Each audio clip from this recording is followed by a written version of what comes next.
Donald Trump is really stressing out now about this Iran war. The New York Times put out an article stating that 30 out of their 33 bases are now accessible again with their ballistic missiles.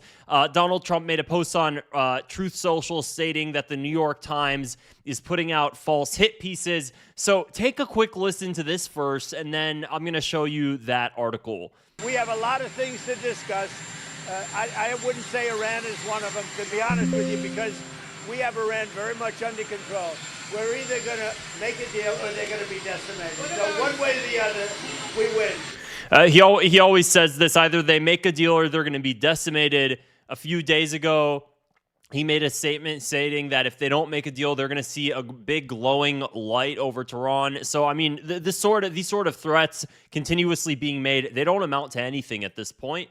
So the New York Times put out an article, and before I show you that, I'm going to show you the response to the article. Donald Trump posted earlier today, when the fake news says the Iranian enemy is doing well militarily against us, it's virtual treason. In that it is such a false and even preposterous statement, they are aiding and abetting the enemy. All it does is give Iran false hope when none should exist. These are American cowards that are rooting against our country. Iran had 159 ships in their navy. Every single ship is now resting at the bottom of the sea. They have no navy. Their air force is gone.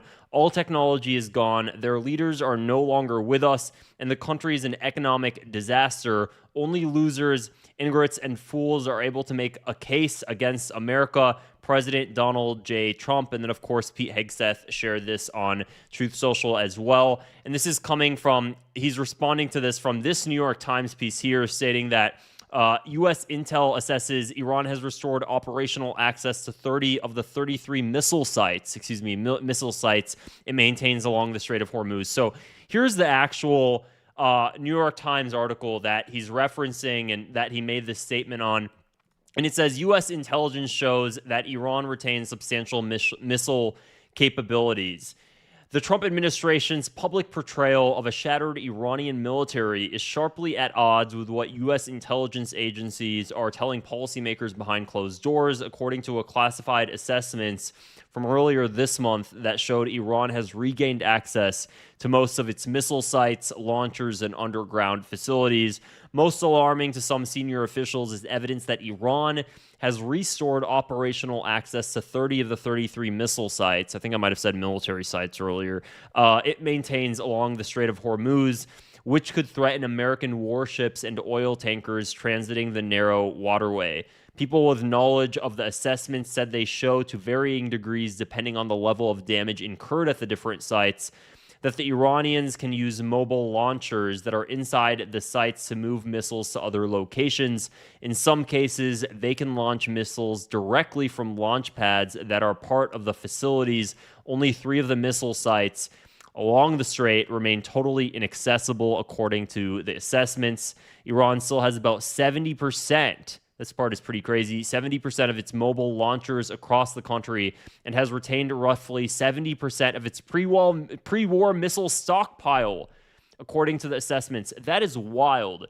That's wild. So keep in mind that, a month ago now?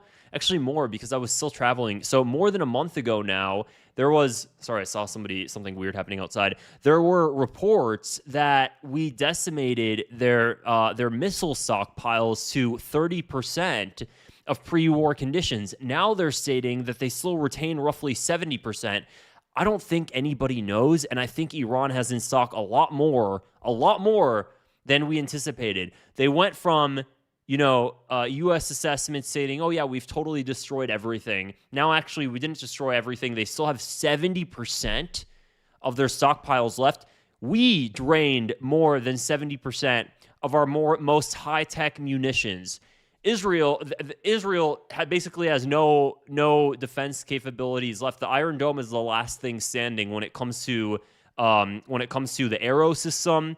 The sling, I mean, the Patriot system, they're out of so many interceptors. They're really, really relying right now on their Iron Dome, which isn't meant for ballistic missiles anyways. It's mainly meant for rockets and for drones. and they're really, really short. That's why towards the end, I mean, the war ended and went on this ceasefire right up to when Israel started running out of all of its defensive capabilities. They ran out of the Patriot, the THAAD missile system, even U.S.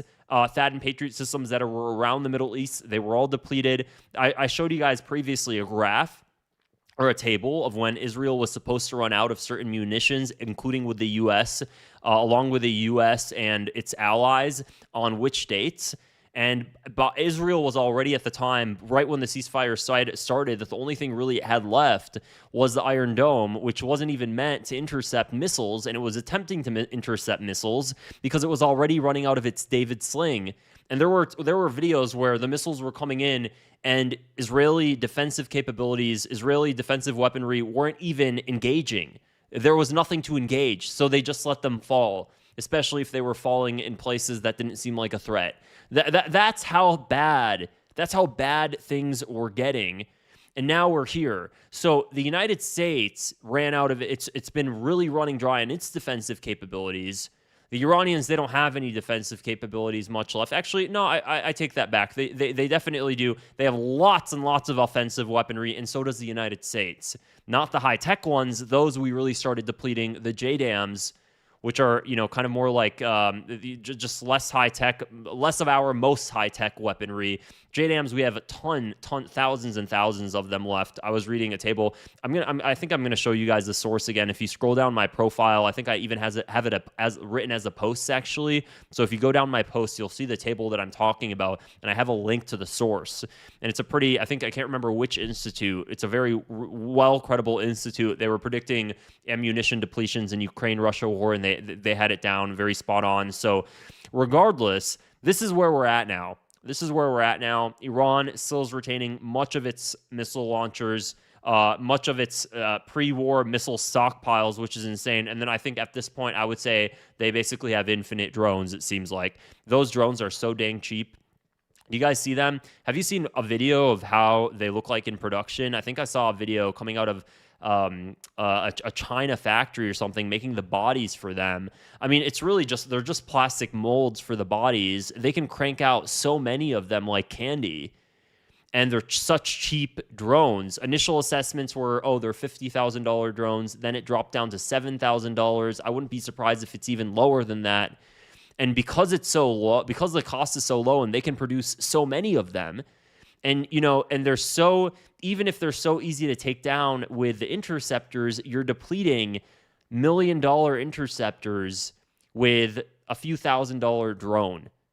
And this is why this war is so dang costly on the United States and Israel. So military intelligence agencies have also reported, based on information from multiple collection streams, including satellite imagery and other surveillance technology, that Iran has regained access to roughly 90% of its underground missile storage and launch facilities nationwide, which are now assessed to be partially or fully operational. That is wild.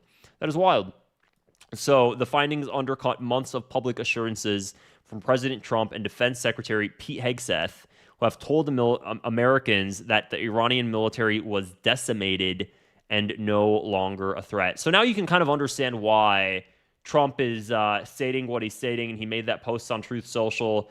I'm just scrolling to see if, Pete Hegseth made any follow-up statement or a clip regarding that. But now you can really start to understand why we're at where we're at, because they're sweating, because we wasted so much money on an unnecessary war we had no reason to even be a part of.